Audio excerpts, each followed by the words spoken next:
Imagine a book written 1400 years ago in the middle of a desert by a man who could not read, could not write. And yet, this book described things that scientists would not discover for another 1,000 years. Things hidden beneath the ocean, things sealed inside the womb, things written in the fabric of the universe itself. What if I told you the Qur'an knew, not as a guess, not as mythology, but with the precision that leaves the world's greatest scientists speechless? This is not a lecture. This is not a debate. This is a reckoning. Let's go back. Way back. The year is 610 CE. The Arabian Peninsula, a land of scorching heat, tribal wars, and ancient superstitions. There are no telescopes, no microscopes, no satellites orbiting the Earth, no labs, no universities, no scientific journals. The most advanced civilization on Earth, the Byzantine Empire, the Persian Empire, they still believed the Earth was flat. They still believed the sun revolved around them. They still had no idea what was happening inside a mother's womb.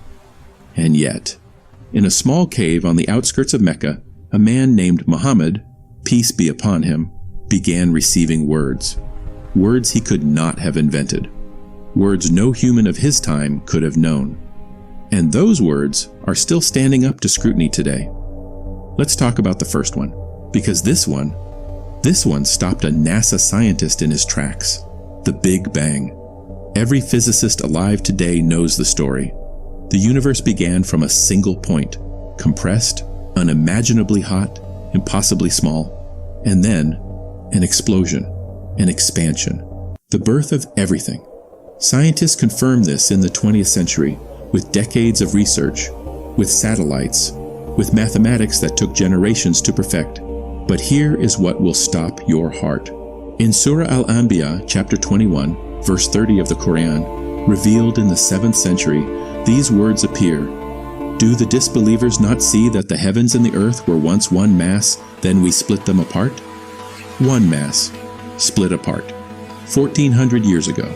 No telescope, no physics degree, no theory of relativity, just words, precise, unapologetic, waiting to be discovered. Dr. Keith Moore, one of the world's most respected embryologists, a professor at the University of Toronto, when he studied the Qur'an's descriptions of human development, he said, and I want you to listen carefully.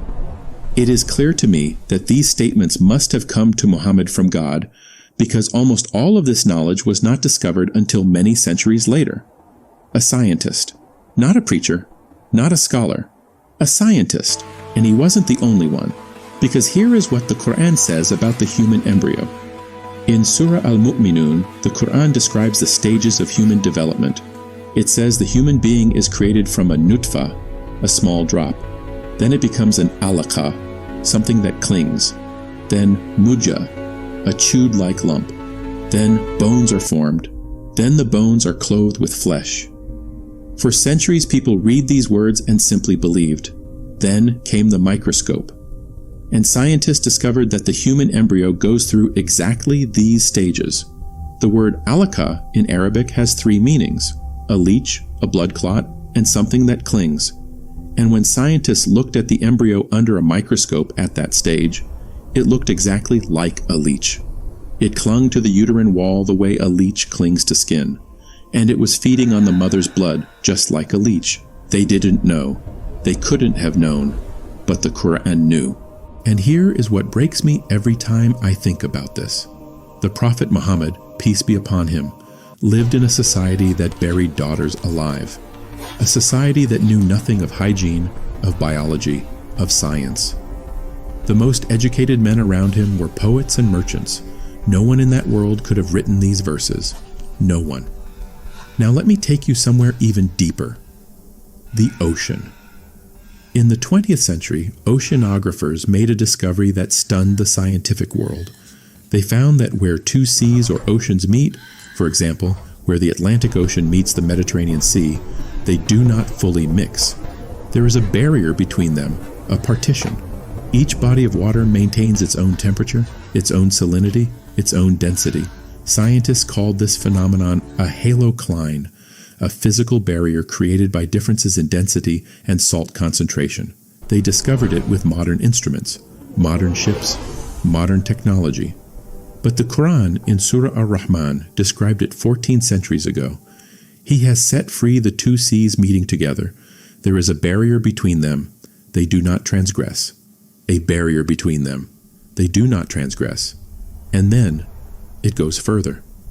In Surah An-Nur, the Qur'an describes a different phenomenon, deep ocean darkness. It says, or like the depths of darkness in a vast deep ocean, overwhelmed with waves, above which are waves, above which are clouds, layers of darkness, one upon another, waves upon waves, layers of darkness. For centuries, no human had ever seen the bottom of the ocean. It was unknown, unexplored, unreachable.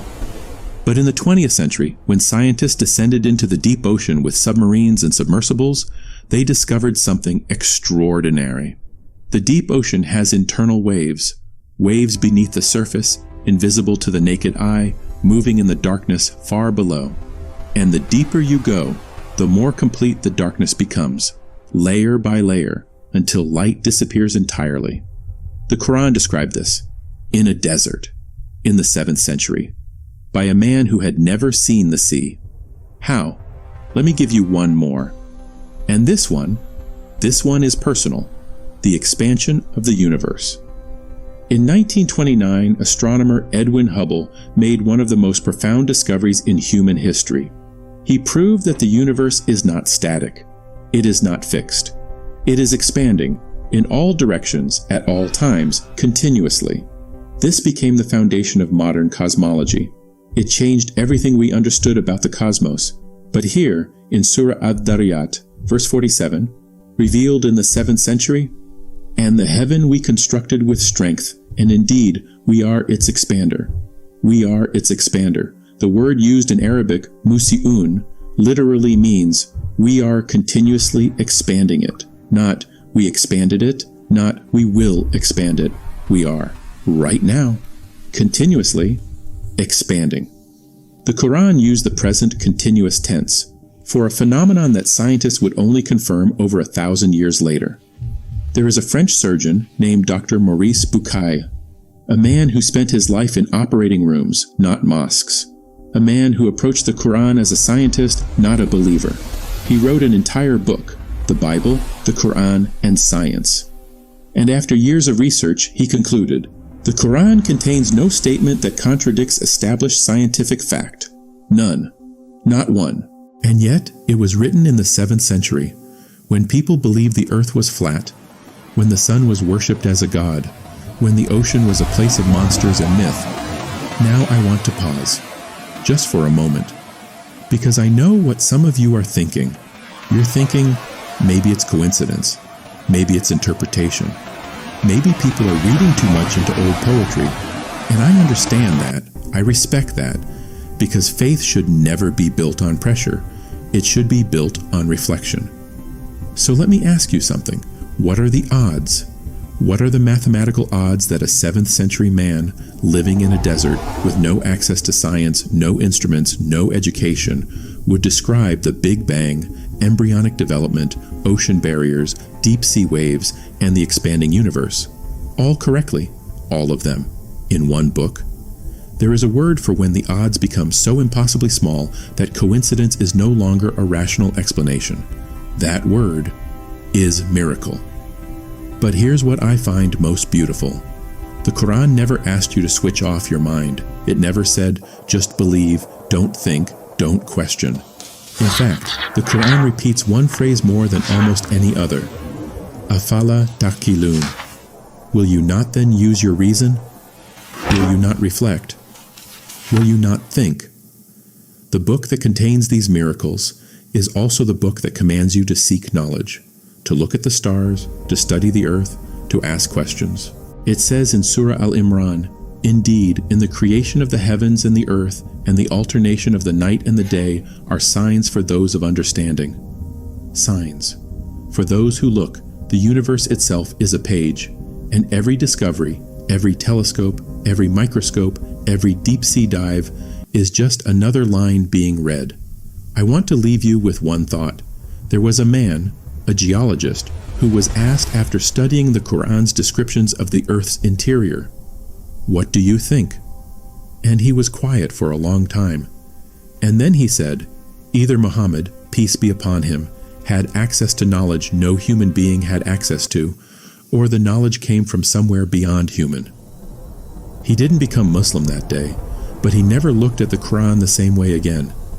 And maybe neither will you, because what we covered today, the Big Bang, embryology, the oceans, the expanding universe, these are just 4. There are hundreds more, hundreds of verses, hundreds of discoveries, hundreds of moments where a 7th century text and a 21st century laboratory arrive at the exact same answer. We've only just begun. In the next episode, we'll explore something that shook the field of astronomy, a description of the sun's orbit that matches NASA's data with breathtaking precision, and a verse about the mountains that geologists say describe something they only confirmed in the last century. If this video moved you, if even for a second you felt something, share it, because somewhere out there is a person asking questions, searching, doubting, longing, and maybe this is the thing they needed to see. Assalamu alaikum, and may the truth always find you.